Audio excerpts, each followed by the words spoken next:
क्या आपने ध्यान दिया है कि पहले जितनी सहन शक्ति थी, अब उतनी नहीं रही। पहले जितना धैर्य था, अब छोटी-सी बात भी मन को हिला देती है। पहले असफलता से लोग सीखते थे, अब असफलता से टूट जाते हैं। यह सच है कि हम अचानक कमज़ोर नहीं हुए, हम धीरे-धीरे भीतर से खाली हुए हैं। जय माँ शक्ति। धार्मिक भाव परिवार के सभी श्रद्धालु भाइयों और बहनों को मेरा प्रणाम। आप सभी का स्वागत है इस दिव्य यात्रा में, जहां हम देवी भागवत महापुराण को केवल कथा नहीं, जीवन को दर्पण मानकर समझ रहे हैं। पिछले वीडियो में मित्रों, हमने जाना था कि ज्ञान और शक्ति अलग है। ज्ञान हमें दिशा देता है, शक्ति टिके रहने का साहस देती है। आज हम गहराई में उतरेंगे कि यह शक्ति घटती कैसे है। पुराणों में एक प्रसंग आता है मित्रों, जब देवताओं का तेज कम हुआ तो असुरों का प्रभाव बहुत बढ़ गया।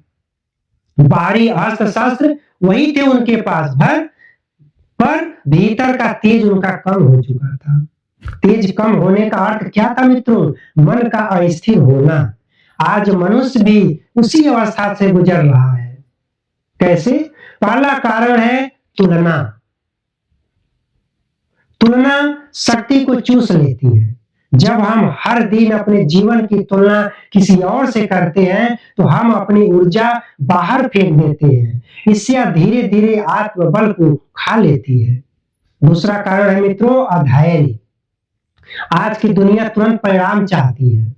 अगर प्रयास का फल तुरंत नहीं मिला तो मन निराश हो जाता है मित्रों, लेकिन धीरे धीरे शक्ति बनती है। जैसे वृक्ष को फल देने में समय लगता है। अगर हम रामायण को देखें तो 14 वर्ष का वनवास जो प्रभु श्री राम को मिला था, वह एक दिन का नहीं, एक महीने का भी नहीं था मित्रों, पूरा 14 वर्ष का था। लेकिन प्रभु श्री राम के पास धैर्य था, उनको स्वीकार था, यही उनकी शक्ति थी। तीसरा कारण है मित्रों प्रतिक्रिया की आदत। आज हम हर बात पर तुरंत प्रतिक्रिया देते हैं। कोई कुछ कह दे तो तुरंत उसका उत्तर देते हैं। कोई विरोध करे तो तुरंत हम उसकी प्रतिक्रिया देते हैं। लेकिन शक्ति का अर्थ है प्रतिक्रिया के स्थान पर संयम रखना। महाभारत में विदुर का उदाहरण देखिए। उन्हें अपमानित किया गया, लेकिन उन्हें संयम नहीं छोड़ा। उनका ज्ञान शक्ति से जुड़ा हुआ था। एक लोक कथा प्रचलित है मित्रों।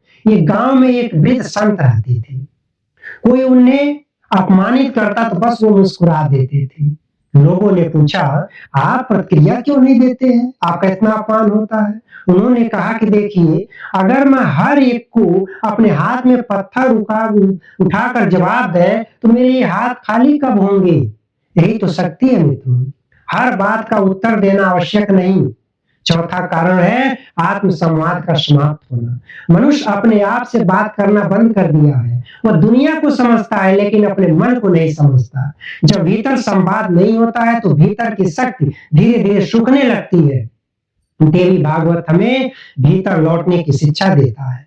शक्ति बाहर की उपलब्धि नहीं है मित्रों, वह शक्ति की स्थिरता है। शक्ति का पहला संकेत है मन का शांत होना। दूसरा संकेत है निर्णय में स्पष्टता। तीसरा संकेत है असफलता में भी संतुलन। जब मन स्थिर होता है मित्रों तो परिस्थिति बड़ी नहीं लगती, लेकिन जब मन अस्थिर होता है तो छोटी सी बात पहाड़ बन जाती है। आज हम बाहर की सफलता पर ध्यान दे रहे हैं मित्रों, लेकिन भीतर की स्थिरता पर नहीं। हम शरीर को सजाते हैं, लेकिन मन को थका देते हैं। धीरे धीरे यह थकान हमारी कमजोरी बन जाती है। और आने वाले वीडियो में हम ये जानेंगे कि इस घटती हुई शक्ति को वापस कैसे लाया जाए। वो कौन सी छोटी छोटी आदतें हैं जो मन को अस्थिर बनाती हैं, और वो कौन सी छोटी छोटी आदतें हैं जो मन को स्थिर नहीं बनाती हैं। तो माँ भगवती आपके जीवन में प्रकाश लाएं, आपको आत्मबल दें। जय माँ भगवती।